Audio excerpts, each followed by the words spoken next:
नमस्कार कथामृत कार्यक्रम को मु डॉक्टर विबुध रंजन आपण मानकु स्वागत करुच्ची।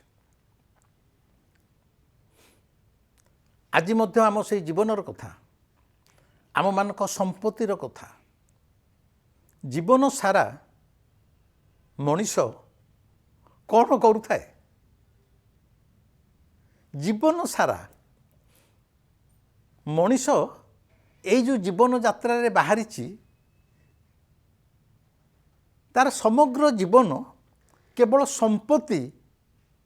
आहरण करिवारे लगी थाए संपत्ति ठूल करिवारे लगी थाए। माने सी जमी गोटे निशाशक्त मनीष केते बेसी रोजगार करिवो केते बेपार रे लाभ पाइबो केते टंका ता पास बही रे रहिबो केते सुना गहना किनिबो कोठा बाड़ी करिवो गाड़ी घोड़ा करिवो सारा जीवन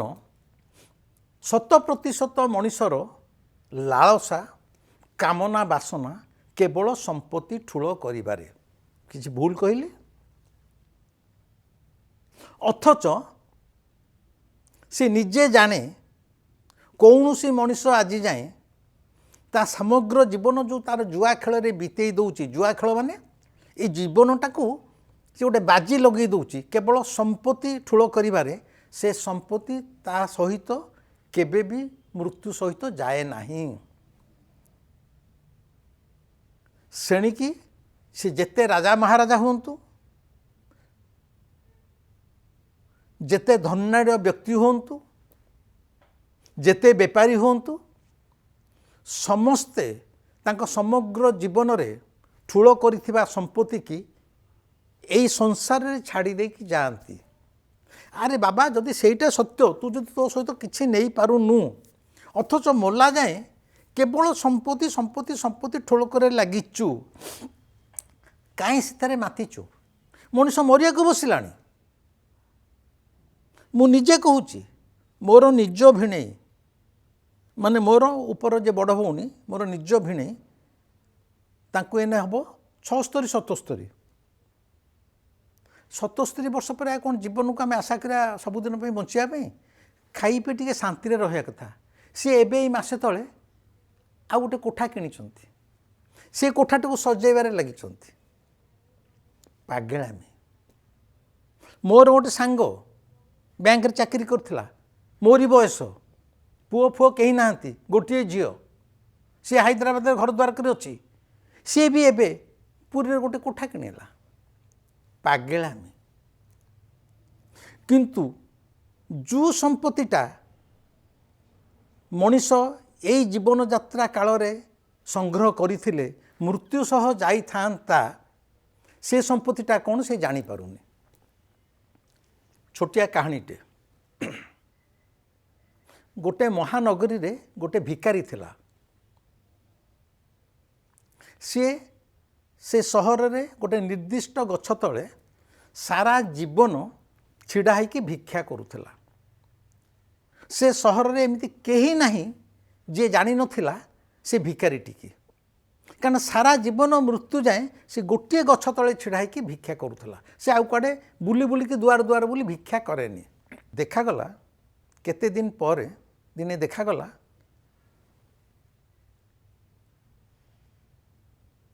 से भिकारीटे मरी जाइए किंतु जो भिकारीटी सारा जीवन से गछ तले छिड़ा कि भिक्षा करुला सी बंची अवस्था मन को मन निष्पत्ति नहीं थिला जेतोले अनेक भिक्षा करी मोर अनेक संपत्ति हो टंका पैसा जमीजीव तापर मु भिक्षा कर छाड़देवी आ भिक्षा मागिबेनी। एटा प्रति भिकारीर मानसिकता। प्रति भिकारी भाभी थाए मु निर्दिष्ट धन एकाठी करदेला परे आउ भिक मागिबेनी सारा जीवन से चलिबी किंतु केबे एमती संभव हुए नहीं। सबुबले भिक मागी मागी जो अभ्यास रे पड़ी जाई थाए से अभ्यास रु बाहरी आसिया कौन सहज एते सहज कथा। से प्रवृत्ति भिक्षा मागिबार प्रवृत्ति दिन को दिन बढ़ी चले सीना कमे नहीं। सेणिकी से जेते संपत्ति ठूल करिथाउ पछके आम पुरी रे मंदिर पाखे जो भिकारी मैंने थिले एबे तांको सेठू उठे निया जाइछि लोकनाथ रोड की आम पुरी रो जो भिकारुणी माने से मैंने टंका सुधरे लगाती दिस इज फैक्ट तांको पाखे एते लक्षाधिक टंका थाए से टंका सुधरे लगाती तेणु प्रति भिकारी मानसिकता मो पाखे गुड़ाए टंका हो गले मुझे भिक्षावृत्ति करें किंतु सा हुए नहीं भिकारी सबुले भिकारी होगी सारा जीवन रही आनंद पाई थाए गरीब जी से सबुले गरीब ही रही आनंद पाई थाए एवं भिकारी की जी भिक्षा दिए धनी लोक सी मध्य सारा जीवन गरीब तो सहज गरीब धनी लोक मध्य गरीब जी गरीब को भिक्षा दे थाए सी मध्य मागु थाए एठी धनी व्यक्तिटे मध्य सारा जीवन भिकारी ये बड़ भाई गहन कथा एठी गरीब तो गरीब धनी मध्य गरीब धनी मध्य भिकारी सारा जीवन भिकारी सी मध्य बागु थाए मत आउरी दियो मु आउरी नेबी दिने देखागला से जो भिकारी भिका मागुला से मरी जाइए आखपाखर जो साही टोका माने थिले से देखिले ठीक कले भिकारटा तो दीर्घ दिन धरिकी यही गछ तले छिड़ा कि भिका मागुला अपरिष्कार मैला फैला सब हो से जगह गुड़ा तार मैला पोशाक छिंडा गंथा फंथा मसिना फसिना सबू नहीं बाहर पकई पोड़ीदेले तापर ठीक कले जेहेतु भिकारीटा सेठी दीर्घ दिन धरी चली सबुआड़ अपरिष्कार होती सी जो माटी उपरे भूमि उपरे छिड़ा होता से किसी माटी मध्य उपरू खोलिकी काढ़ी बाहर को पकईदे से मैला माटी गुरा काढ़ीदे गोटाए दिन सकाळे कोड़ी कोदाल धरी सेठार युवक माने आसी माटी खोलिले उपरू किसी माटी ताड़ीदेवे माटी खोला हेची देखागला सहर जाकर हजार हजार लोक आसी सेठी रुंड हो गले नाही नथिबा गहली कहीं रुंड हेले जानिचंती माटी खोला हला मात्र देखागला मात्र 2-3 इंच माटी बाहर कि नहीं देखागला से माटी तले सुनार खणी सुना खाली झलमल करुची लोक माने हसिले से युवक माने हसिले कहले शला कि बोका भिकारी थिला सुनार खणी उपरे छिड़ा ही सारा जीवन से भिक मागुला ताठू तो निर्बोध हो कहीं नहीं से हजार हजार लोकों गहली भितर जड़े साधु छिड़ा होते हुए तो मु भी छिड़ा होती हुए तो से गहली भितर आपण मैंने छिड़ा होइथिबे बा छिड़ा होई पारि थांती तेणु सबु लोक माने मुहरे गोटे स्वर जे भिकाटा केड़े बोका सुना खणी उपरे छिड़ा होइछि अथच सारा जीवन भिक मागुला कि मूर्ख कि निर्बोध से साधु हसिले कहले से भिकारी निर्बोध ना तुम्हें माने समस्ते निर्बोध मूर्ख तुम्हें जान तुम्हें माने मध्य जो भूमि उपरे छिड़ा होइच ता तले मध्य सुनार खणी अछि तुम्हें माने जो भूमि उपरे छिड़ा होइच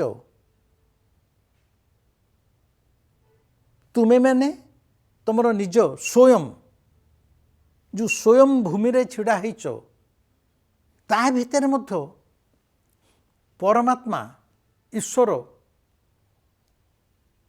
अमूल्य हीरानीला मोतीमाणिक पत्थरर खणी भरी रखिंट तेमे तारी उपरे छिड़ा होइच अथच तमें मैंने सारा जीवन भिक मागुच माने तमें चाकरी कर बेपार कर कि किलापति कर पैसा खाओ जहाँ तमें माने से बाहर संपत्तिटा को ठूल करुच किंतु तुम भितर एभली अमूल्य संपत्ति ठूल होइकी रही जदि सी संपत्तिर ठिकना तमें पाई जातो बा से संपत्ति की जदि तमें देखी पारत ताहले तमें मध्य सारा जीवन कौन सत जन्म आ गरीब ही रहत नहीं अथच तुम निज भितर अमूल्य संपत्तिर खଣି भर्ती होई रही परमात्मा रखिचंती तमें किंतु ताकू देखि पारु ना तमें संपत्तिटा को बाहर खोजुच। एठारे मु आउ गोटे छोटिया कहानी कहूँ कारण आपण मैंने पचारि पारती आम भितर कौन एमती संपत्ति अच्छे आम जापारूनी ये विबुध रंजन एमती एडे केते चालाक लोकटे पंडितटे सी कही आम भितर संपत्ति अच्छी भाई अच्छी तुम भितर से संपत्ति अच्छी ये दर्शनर कथा नुहे मोर काम है तुमको से संपत्ति पाखे पहुँचे दबा चिन्ह दबा से गोटे छोट कहानी गोटे काठुरिया थिला से प्रतिदिन जंगल को जाई काठ हाणे दिने से जंगल जाई काठ हाणुची से रास्ता देकी जड़े साधु जाऊले साधु जाइकी से काठरे पाखे पहुँचले करारे बंधु कौन करुच ना आज्ञा काठ काटुची 6 प्राणी पिला छुआ स्त्री ना तू काठ काटिकी केते मास संध्या केते टंका पाउचु ना काठ दिन सारा काटिबी ताकू मुंडेकी जीवी हुए तो 10 टंका 20 टंका पाइबी। साधु कहले गोटे काम कर तू खाली एठी कहीं रहीगलु तू आउ टिके जंगल भितर आगू को जा आगू गले गोटे रूपा खଣି अच्छी तू रूपा खोल एते परिश्रम करा दरकार नहीं भलरे चलीजु। साधु चली जाइछंती काठुरियाटा आउ टिके जंगल रे तार दिन आगू को जाइछि सतु सत देखला गोटे रूपार खଣି रूपार दाम एने बहुत सुनाठू बहुत भरी से रूपा खंडे भांगी ताको आनी बजार में बिकी से देखला सारा वर्षटा काठ बिकिकी जहाँ न पाउथला गोटे दिन रूपा खंडे नहीं कि बिकलारू तार वर्षकर पैसा से पाई जाउछि। काठुरिया आउ काठ काटिलानी जो दरकार रूपा खंडे खोले आने बिके आनंद रे रहिला। दिने से रूपा खଣି पाखे अच्छे साधु से पट दे जाउछंती अरे बाबा कौन करुचु ना आपन तो रूपा खଣି देखी मु बर्तमान रूपा खोलिकी नौची ना तू पुणी से रूपा खଣିटे रहीगलु ना आउ कौन अच्छी ना आउ टिके तू सब आगू को आगू भावे तू गोटे जगह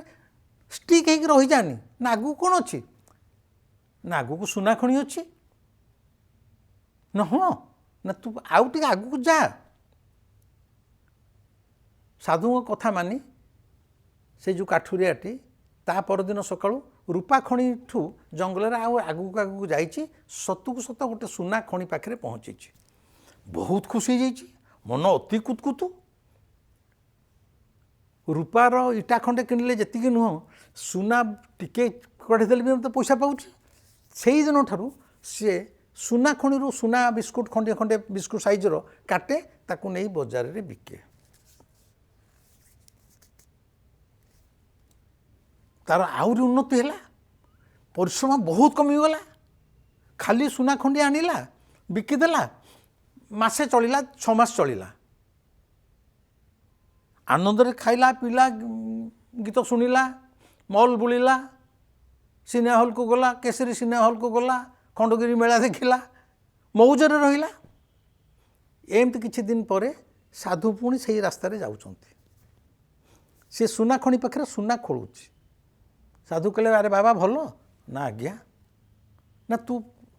आउ आगू को जाइनु ना आउ आगू कौन आपन तो कहले काठुर आसी रूपा रूपा पाखे सुना पहुँचले आउ आगू कौन अच्छी अरे जा आगू को हीरा खଣି अच्छी। साधु चलीगले साधु जहाँ कहते सब कथा सत होची ये काठुराटी ता परदिन जंगल रे आउरी आगू को गला गला देखिला प्रकृत गोटे हीरार खଣି अच्छे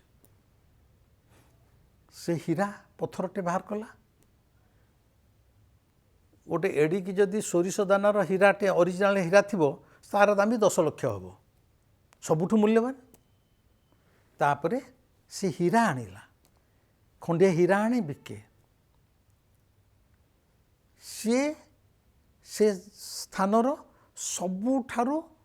धनी व्यक्ति हो गला। सी जे दिने काठुरिया थिला काठ आणुला सेटा सी निजे भूलीगला 5 ताला कोठा सहर रे अपार्टमेंट चाकर बाकर नौकर भर्ती घरे जेते फ्रिज ठू आरम्भ करी गीजर ठू आरम्भ करी जेते प्रकार आधुनिक सरंजाम सबू भर्ती दूध दही से भासिला आनंद रे रहिला जेतोले दरकार हुए जाई हीरा पत्थर खंडे भांगिकी नहीं आसे गोटाए दिन यही काठुरिया जे बर्तमान बड़लोक हो जाइए से हीरा खଣି पाखे छिड़ा होती बेलू से साधु से आड़े जाऊले साधु जेतोले से काठुरिया पाखु आसुचंती से काठुरिया ही नहीं से हीरा खणीर मालिक से देखीदेला साधु आसुचंती भीषण रागिगला कहला ये शला बुढ़ा जो आसला ये पुणी मत कह आउरी आगू जा से साधु आसु आसु कहले तुमर आवश्यकता मो पाखे कि ना तुम दयाकोरी पलाओ मो पछरे कहीं पड़च भूतंग भाया मोर आगू जबार दरकार साधु किसी कहना मोर आगू जबार आदौ दरकार नहीं मुझे खुशी मु आनंदर अच्छी पुणी मत कह हीरा खणी पर आउरी गोटे कौन अच्छी से ठीक जा मुझे माने बिगड़ी गला कहला बुढ़ा मत पुणी आगू उठेल मु तो यथेष्ट भलर अच्छी साधु कहले तू रागे ना बापा मु तो आगू को जावा कहूनी मु किंतु तोर निर्बोधता पे हसुची तोर मूर्खता पे हसुची से कहला मु कौन मूर्ख हेली ना तू कौन केबे तो मन रे गोटे प्रश्न आसीनी भाविनु मु जदि तते रूपा खणीर ठिकଣା बतैली सुना खणी पाखे पहुँचेदेली हीरा खणी पाखे पहुँचेदेली तो मन रे कौन केबे प्रश्न आसीनी मु तो चाहती भी सेगुड़ा सब नहीं पारू था तोते कहीं कहले ना ता भी सत आपण तो चाहते भी नहीं कि घर द्वार कर आनंद रे सुंदरी स्त्री के बाहाई की मौजरे थाते किंतु पुणी से गेरुआ पिंधि दाढ़ी छाड़ी कि ये बन जंगल कहीं बुलुंट ना तो मैंने कौन प्रश्न आसेनि ना प्रकृत आसी नाला ना कारण ए हीरा खणी आगे जहाँ अच्छी से खणी पाखे मु पहुँची जाइछि आठारु मूल्यवान ना आपर भी प्रकृति अच्छी से भावुची ना हाँ से तो काठ है सत कथा तो ये बुढ़ा तो मत एठा जाए नेला ये किंतु ए खणीरू किसी नौनी निश्चय ये आउ गोटे कौन पाइजे ताल कौन आगू अच्छी साधु कहते हीरा खणी पर जो खणी अच्छी से खणीर ना हूँ ध्यान मेडिटेशन आपर जो खणी अच्छी सी ध्यान तू जदि से ध्यान खणी ठी पहुँची जीवु ता भितर जो खोलू तू गोटे खणी भितर हीरा कौन हीरा मोती माणिक ठू आरंभ करी अनेक दुर्मूल्य पत्थर से खणी भितर भर्ती होगी अच्छी जेहेतु साधु कही समस्त खणी सत होती से मुहूर्त से काठुरिया कहूँ मुझे केमिति पहुँचबी ना सेठी जदि ध्यान खणी पाखे पहुँचा तू चाहूँ तू एथरक मत अनुसरण कर मो पछे पछे आसे कारण से खणीर ठिकଣା केवल मु जानी से मुहूर्त से काठुरिया साधु पाद तले पड़ी पाद स्पर्श कर साधु पछे पछे जाइए कहबार कथा है मु आपण मानक यह कहू चाहूँगी आमे माने सारा जीवन बाहर केवल संपत्ति ठूल करिबारे लागिचे बंधु कथामृत कहवाई केवल मु कहूनी मु जहाँ कहूँ अंतर सह कहूँ आंतरिकतार सहित कहूँ ध्यान एभली एक साधन जी थरे जीवन में ध्यान भितर प्रवेश करिजिवो सी ता निज भितर थिबा जो संपत्तिर ठिकଣା पाइजिवो ताकू ए संसारर बाह्य जगतर बाह्य संसारर जेते संपत्ति ठूल होइछि ताकू तुच्छ लागिवो ताकू तुच्छ लागिवो थरे निज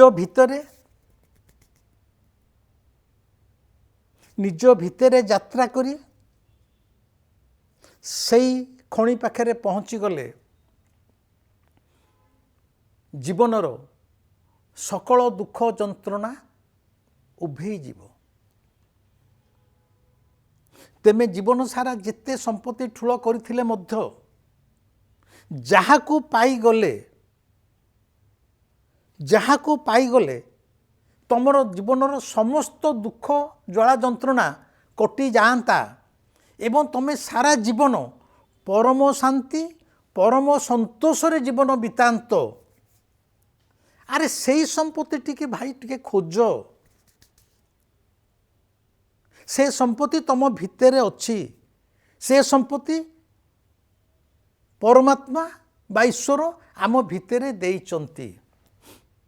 ସେ ସମ୍ପତ୍ତି ବିଷୟରେ କହିବା ପାଇଁ ମୋ ପାଖରେ ସମୟ ନାହିଁ। ମୁଁ ଖାଲି ଝଲକରେ ଜଣେଇ ଦେଉଛି। ଆମ ଶରୀର ଭିତରେ 7ଟା ଚକ୍ର ଅଛି। ଯେମିତି ପିପିଲିରେ ଚାନ୍ଦୁଆ ମିଳେ, କଣ୍ଟିଲରେ କଂସା ପିତ୍ତଳ ବାସନ ମିଳେ, ସାକ୍ଷୀ ଗୋପାଳରେ ଭଲ ପଇଡ଼ ମିଳେ, ଚନ୍ଦନପୁରରେ ଭଲ ଚୂଡ଼ା କଦମା ମିଳେ ବା ରାଜସ୍ଥାନରେ ଭଲ ଖଜୁରୀ ମିଳେ। ପ୍ରତ୍ୟେକ ସ୍ଥାନର ଯେମିତି ଗୋଟେ ଗୋଟେ ମହିମା ଅଛି, ବିଶେଷତ୍ୱ ଅଛି, ସେମିତି ଆମ ଶରୀର ଭିତରେ ଯେଉଁ 7ଟା ଚକ୍ର ଅଛି ପ୍ରତି ଚକ୍ରଙ୍କର ବିଶେଷତ୍ୱ ଅଛି। ଥରେ ଯଦି ସାଧନା ବା ଧ୍ୟାନ ମାର୍ଗରେ ଯାଇ ସେଇ 7ଟି ଚକ୍ରଙ୍କ ପାଖରେ ପହଞ୍ଚିଯିବ, କି ଅମୂଲ୍ୟ ଖଣି ସବୁ ସେଠି ଅଛି ଏବଂ ତୁମମାନଙ୍କର ଜୀବନ କିଭଳି ଭାବରେ ପରିବର୍ତ୍ତିତ ହୋଇଯିବ। ସତ କଥା କହୁଛି, ଯିଏ ସାଧନାରେ ବ୍ରତୀ ହେବ, ଯିଏ ଧ୍ୟାନସ୍ଥ ହେବ, ସେ ତ କେବଳ ଈଶ୍ୱରଙ୍କୁ ପାଇବ ତା ନୁହେଁ, ଈଶ୍ୱରଙ୍କ ଦ୍ୱାରା ଏଇ ଶରୀର ଭିତରେ ଯେଉଁ ଖଣି ସବୁ ରଖାଯାଇଛି ସେ ଖଣି ଯେତେବେଳେ ପାଇଯିବ ତା ଜୀବନରୁ ସାରା ଜୀବନ ପାଇଁ ଗରିବୀ ହଟିଯିବ ଏବଂ ସେଇ ବ୍ୟକ୍ତିଟି ହେବ ସଂସାରର ସବୁଠାରୁ ଧନ୍ୟାଢ଼ ଧନୀ ବ୍ୟକ୍ତି। ଥରେ ନିଜ ସମ୍ପତ୍ତି କି ନିଜ ଭିତରେ ପାଇଗଲା ପରେ ଏବଂ ଯେଉଁ ସମ୍ପତ୍ତି ଆମର ମୃତ୍ୟୁ ସହ ମଧ୍ୟ ଆମ ସହିତ ଯାଇପାରିବ ଆର ପରବର୍ତ୍ତୀ ଜନ୍ମ ପାଇଁ, ବନ୍ଧୁ ମୁଁ ଆଶା କରୁଛି ସେଇ ସମ୍ପତ୍ତି କି ଖୋଜିବାରେ ଆପଣମାନେ ଲାଗିଯାଆନ୍ତୁ ଏବଂ ନିଜ ଭିତରକୁ ନିଜେ କେମିତି ଯାତ୍ରା କରିବେ ତାହାର ରାସ୍ତା ଖୋଜନ୍ତୁ। ଆଜି ପାଇଁ ରହିଲି, ନମସ୍କାର।